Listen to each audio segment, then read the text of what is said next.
I'm building a climbing wall.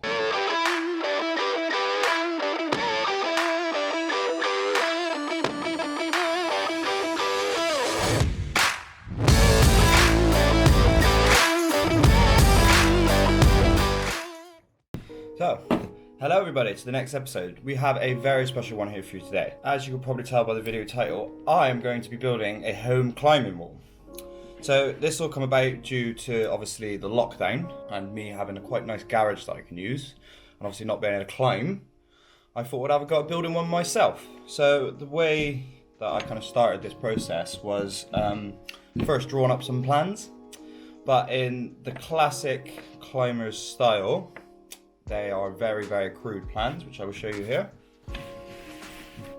So lots of random jot-ins and pictures, and I kind of really didn't follow this at all.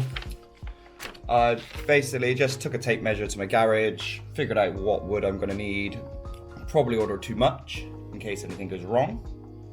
But it's going to be about 8 foot by 8 foot, so it's a nice big square. Homemade climbing holds as well, but we'll come on to that a little bit later.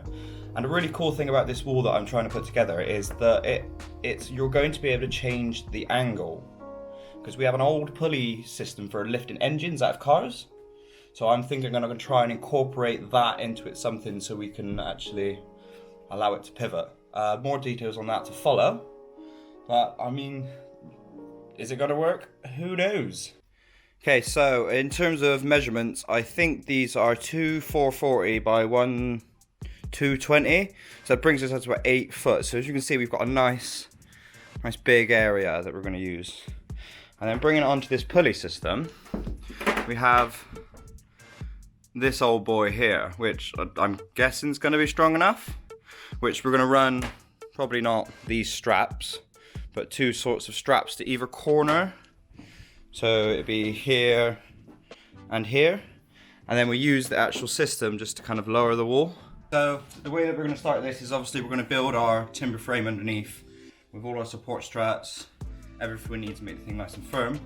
Then we're going to flip it over or put the sheets of ply on top, bolt the actual things down, bolt a couple of pieces of wood onto the bottom so it allows it to hinge, because I thought the easiest way is just to let it roll on a piece of excess wood. Because again, I think the thing's going to be heavy enough for it not to roll and twist and do too much. But again, if that fails, we will resort back to our A-frame. So we're going to go for a time-lapse video of me bumbling around for a couple of hours trying to piece this thing together. So, enjoy.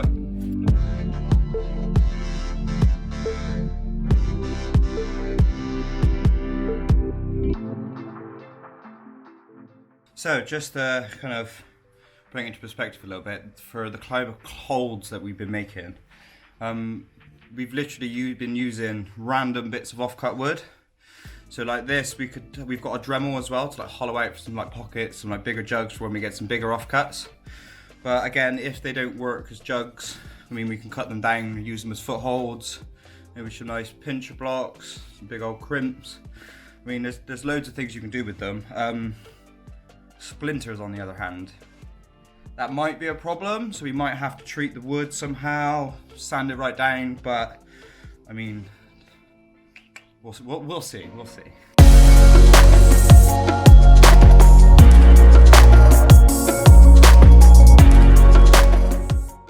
We're going to take a break from filming now just because the batteries on the camera are going to die, so I'm going to crack on with screwing this kind of timber frame together. When it comes to maybe putting in the joists or maybe actually screwing the plywood down, I'll start filming again. So I'm pretty sure you guys don't want to see 5 minutes of me drilling and screwing. You get the idea of what I'm trying to do.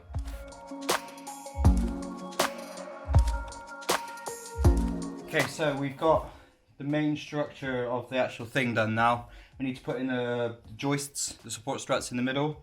But so far all of my measurements actually work. Everything's even, everything's square. So far we're on track. Who would have thought, eh?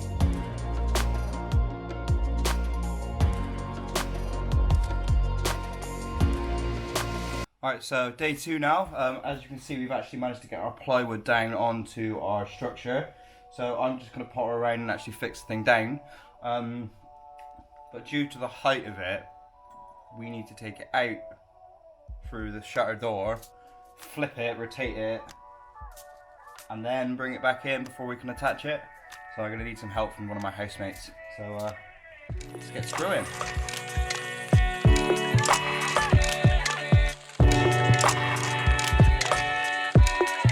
Okay, so we've flipped the thing over. The way that I thought I was going to tie it, I've just drilled a couple of holes into either corner. They're just temporary at the moment. As you can see, it comes up to the pulley system, which we're going to test in a second. And to keep it away from the wall, obviously we've got that brick in the way. They're going to chuck it. These are only temporary chucks after we've lifted the actual thing. But let's see if we can pick this boy off the floor. Go, moment of truth.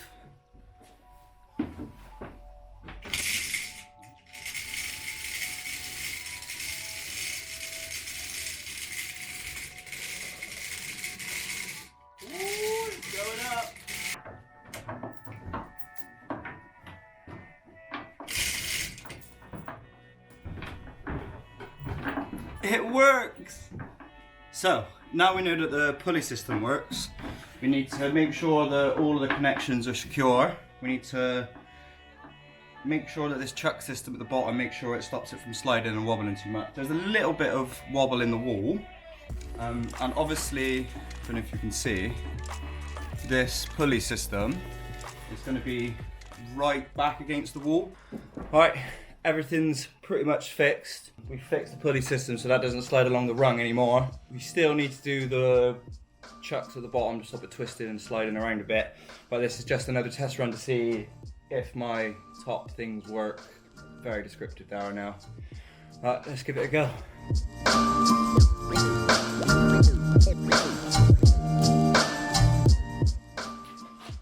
We have a wall. It does have a bit of flex in it. I'll show you now.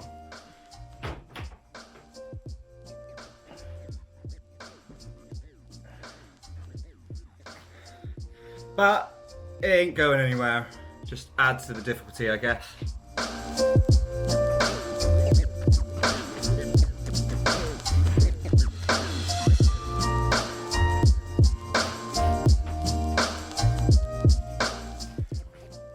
Woo! You see, I have the thing put up behind me. One of the problems that we encountered, well, that I encountered, was that it was still too wobbly at the top. So the way that I've managed to fix that and make the thing pretty sturdy, they're not completely fixed yet because I'm thinking about I need some longer ones to go right to the corners, but it's just this corner piece here, and I'll show you the difference now between having that and not having that, because I've got one on one side and one not on the other. If we take a look at this side, there's a big bit of play in it, but if we have a look at this side,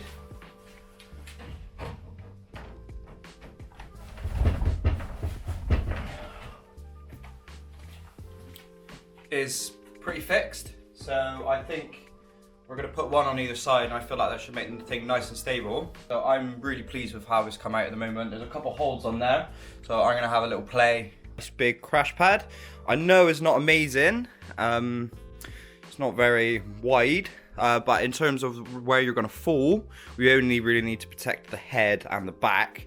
So your feet might take a clunk, but I mean, you anticipate for that and kind of lift your feet off the floor. And there we have it, guys. Kyle's wall build is complete. Thank you for watching today's video on how Kyle built his wall in his garage. Check out the video of where we were climbing on it from last week. It's pretty hard, pretty gainy. In the next part of this video, this little mini series we're doing on Kyle's wall, we're going to share the wisdom of how he built some holds up, some cricket bats and some old bits of wood. Stay safe, guys. Don't forget to train hard. Give this video a little bit of a like, it would mean a lot to me. And I'll see you in the next one.